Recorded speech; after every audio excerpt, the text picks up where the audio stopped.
لو معاك 400 دولار عايز تشتري موبايل، 400 دولار يعني حوالي شويه فكه كده، يعني اللي هو حوالي 12 13 14000 جنيه، ومع التجار هيعملوا حوالي 18000 جنيه ل 20000 جنيه. هقول لك ليه مع التجار كمان شويه.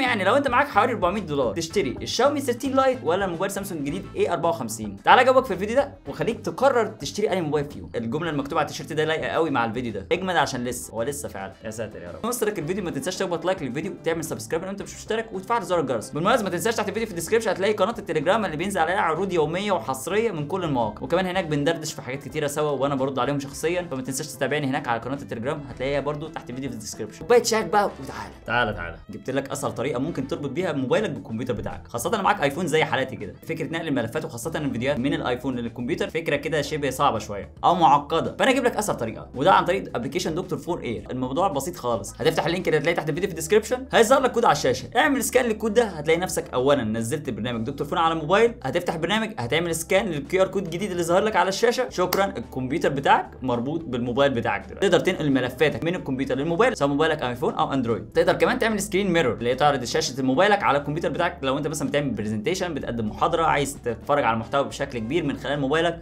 وتعرضه على الكمبيوتر، كل الكلام ده بدوسه واحده بس. واكتر حاجه بصراحه هتستفيد منها هو موضوع نقل الملفات ده بقى، فيديوهات، صور، اي حاجه، انت بتدخل على موبايلك كانك فاتح الموبايل نفسه، جوه الجاليري هتلاقي كل حاجه متقسمه زي ما هي، اللايف فوتو لوحدها، البورتريه لوحده، الفيديوهات لوحدها، كل حاجه متقسمه بنفس الكاتيجوري او بنفس القوائم اللي جوه الجاليري، فالموضوع بيبقى سهل عليك جدا تدور على اي صوره. هتلاقي الرابط بتاع البرنامج تحت الفيديو في الديسكربشن او في اول كومنت تحت الفيديو، انصحك جدا انك تجربه. المهم بقى تعالى ندخل في مراجعه هذين الشبلين اللي وصل سعرهم حاليا في مصر لحوالي من 18 ل 20000 جنيه، المفروض سعرهم 400 دولار، يعني بالمصري المفروض حوالي 12000 جنيه للنسخه الصغيره وحوالي 13000 جنيه وكسور للنسخه الاكبر، ولكن بعد طبعا بقى ضريبه القيمه المضافه و5% ضريبه تنميه و5% ما اعرفش ايه، هوب هوب هوب، والمكسب بتاع التاجر. الموبايلين دول بيتباعوا في مصر من رينج 18000 ل 20000 جنيه.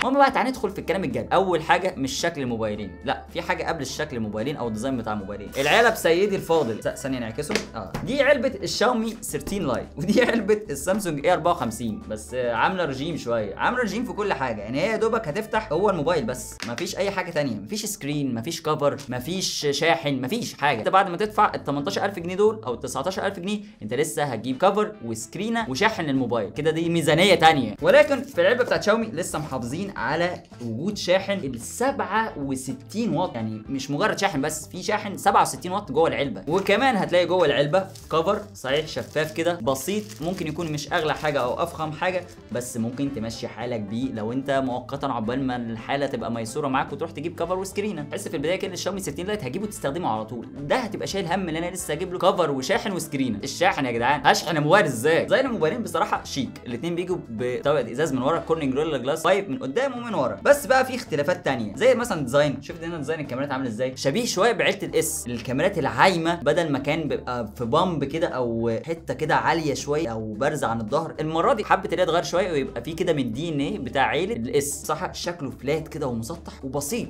ما فيهوش اي كيرفات، ما فيهوش اي انحناءات، على عكس الشاومي في انحناءات من الظهر، وهتلاقي الظهر كده منحني مكبوب على الطرف، وكمان الشاشه من قدام منحنيه، على عكس الشاشه المسطحه والفلات شاشه مسطحه تماما مفيش اي انحناءات. دي مش الحاجه الوحيده برضه هتلفت نظرك برضه موضوع الكات، يعني المفروض يبقى كده، ده بانش هول، ده اللي احنا نعرفه، ده بقى احنا مش عارفين ده ايه، ده حاجه كده تقليد لابل، كنت اتكلمت عنه في المراجعه الكامله على الموبايل ده، بروح اسمع المراجعه دي، احنا قعدنا نتريق هناك من هنا للصبح. البانش هول الدبل او المزدوجه اللي فيها كاميرتين في السيلفي اللي هنتكلم عنهم كمان شويه في الكاميرات، انت مش مستفيد منها باي حاجه، مفيش اي حاجه تفاعليه بتحصل معاها، مجرد هي حاجه بس مشوهه شكل الموبايل من قدام، ان شاومي فعلا مخليها الحواف صغيره جدا، فكره ان الشاشه كمان منحنيه، بص منحنيه كده على الاطراف، الموبايل مسكته رفيعه، وان كان الشاشه هنا اكبر 6.55 انش مقابل 6.5 انش، يعني دي اكبر ب 5%، بس الموبايل هنا ارفع واطول شويه، هنا اقصر واعرض. مسكه الموبايل الشاومي 13 لايت احسن بصراحه علشان هو ارفع وكمان اخف، البطاريه هنا 4500 ملي امبير مقابل 5000 ملي امبير، 500 ملي امبير زياده، فمخليه الموبايل اتقل اتخن، وده فرق واضح، الموبايل سميك واتقل شويه، طبعا ده تبقى راجعه لك وكل واحد بقى وذوقه هيبقى حابب ديزاين ايه اكتر. الفرق بقى الحقيقي في التقفيل والديزاين والكلام ده ان السامسونج اي 54 بيدعم مقاومه الميه اي بي 67 اللي هو لغايه عمق متر ولغايه 30 دقيقه، ولكن شاومي هو مجرد مقاوم لرذاذ الميه. يعني انت ماشي كده والدنيا مطرت الموبايل هيبقى مقاوم لحاجه زي كده، لكن لو نزل في ميه مفيش حاجه مصرحه او معلنه ان الموبايل مقاوم للميه، فدي نقطه لصالح السامسونج. تعالى اكلمك عن الشاشه بتاع كل بقى موبايل. السامسونج بيجي بشاشه سوبر اموليد، الشاومي بيجي بشاشه اموليد. الاثنين فيهم شاشات من احسن الشاشات اللي ممكن تستخدمها في اي موبايل بصراحه، الوان وكونتراست وسطوع. الاثنين بيوصلوا ل 1000 نتس. كمان الاثنين بيدعموا الريفريش ريت العالي ال 120 هرتز. كمان الاثنين بيدعموا ال اتش دي ار 10 بلس. الشاومي فيه كمان الدولبي فيجن اللي بتحسن كمان وتعزز الالوان، بس كمجمل انت مش هتحس بالفرق ده بصراحه. الشاشه طبعا السوبر اموليد في السامسونج لا يعلى عليها، وما زالت الشاشه الاموليد على الشاومي تحفه. الاثنين بصراحه تحفه، يعني مش مشكلتي الشاشه معاهم. بس انا في بقى مشكله اكبر من نوع الشاشه. طبعا بما ان واحده سوبر اموليد وواحده اموليد، فالاثنين فيهم بصمه تحت الشاشه. بص كده على الكاميرا معايا وانت هتفهم ايه اللي انا هتكلم عليه. نقفل كده الموبايلين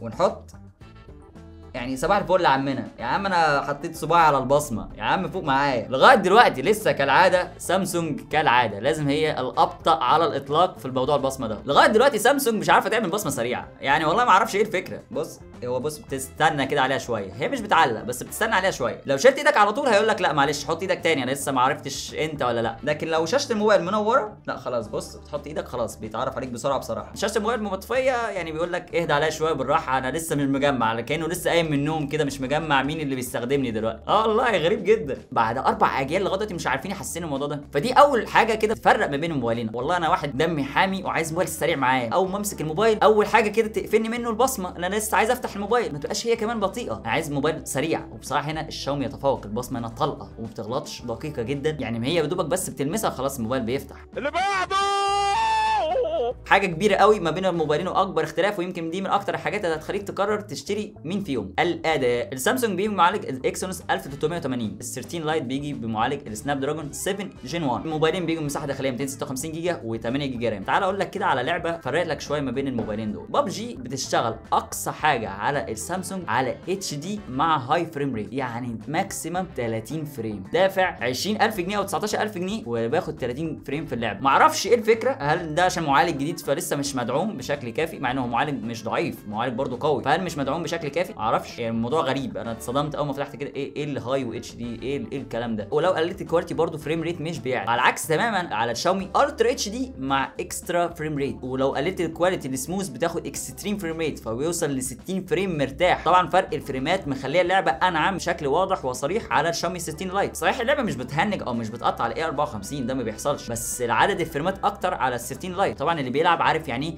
فريم ريت اعلى. طبعا انا جربت اكتر من لعبه بس عشان ايه ما نطولش في الفيديو، تجربه الالعاب يتفوق فيها الشاومي 16 لايت. نيجي لاختلاف تاني، السوفت وير. الاي 54 بيجي بواجهه سامسونج ان 1 يو اي 5.1 ودي احدث واجهه تقريبا من سامسونج مع اندرويد 13. الشاومي 13 لايت بيجي بواجهه شاومي الميو اي 14 ولكن مع اندرويد 12. واجهه شاومي بص من الواجهات اللي ما بقتش خفيفه قوي بالنسبه لي، يمكن واجهه سامسونج بقت مستقره اكتر بشكل كبير منها. واجهه ميو اي ليها شويه مميزات، في ابلكيشن زي السيم اللي بيديك سيمات للموبايل اللي انت حرفيا كل يوم ممكن تحول شكل موبايلك تماما وما تملش منه وما تزهقش. لكن واجهه سامسونج واجهه بيزك عامله زي ايفون كده شويه. طبعا فيها شويه كاستمايزيشن كتير، نزل سيمات ولانشرات وحاجات مختلفه كتير تقدر تغير في شكل الموبايل. شاومي عامله الكلام ده جوه السوفت وير بتاعها، الموضوع شغال بشكل احسن مبني جوه النظام نفسه. ولكن من ناحيه استقرار انا ابقى مايل من ناحيه سامسونج اكتر كاستقرار للسوفت وير. شوف انت بتبقى مرتاح ميال لايه اكتر. برده حاجه ملحوظه تاخد بالك منها ان سامسونج دايما بتسيب التطبيقات مفتوحه في الباك جراوند. طبعا ده بيسهل عليك الاستخدام، ان انت لما بتفتح تطبيق وتروح لتطبيق تاني وترجع لتطبيق مثلا